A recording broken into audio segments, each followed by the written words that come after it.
Romantic সিনগুলো দেখে মানুষ চিন্তা করেছে যারা নতুন নতুন বিয়ে করেছে তারাও থাকে না যে একটু রোমান্টিক হয়ে গেছে।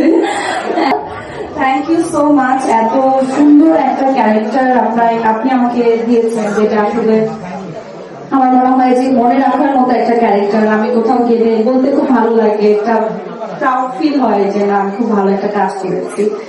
আর যেটা বললেন যে কান্না করার বিষয়টা, অফকোর্স আমরা যে কাজটি করেছি প্রত্যেকটা এপিসোডে এত সুন্দরভাবে মানুষের মাঝে জায়গা করেছে যে একটা এপিসোডে মানুষ অনেক হেসেছে।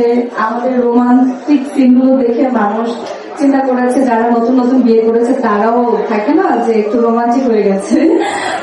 তার পাশাপাশি লাস্ট যে এপিসোড গুলো ছিল, লাস্ট 2-3টা, সবগুলোই মানুষের হৃদয়কে এত সুন্দরভাবে ছুঁয়েছে, মানুষ আবেগে কান্না করেছে। এটা আসলে আমরা আর্টিস্ট হিসাবে আমাদের জন্য সবচেয়ে বড় পাওয়া।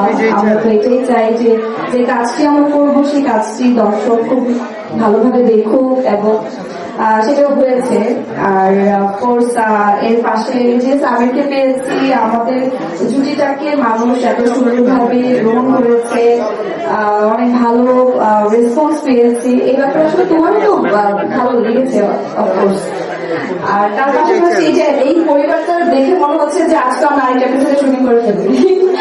তো আমরা যে এইভাবে আসলে প্রতিদিন শুটিং করতাম মনে হতো না, অনেক মিস করি। প্রত্যেকটা উইকে আমরা এপিসোড রিলিজ দিতাম, মানুষ আমাদেরকে জিজ্ঞেস করতো যে আপু এরপরে কি হবে, এই জিনিসগুলো অনেক মিস করি। আমার মনে হয় যে কাজটা ভাই অনেক করবো, বাট এই কাজটি অ্যাকচুয়ালি অনেক বেশি আলাদা করেছে এবং মনে রাখার মতো।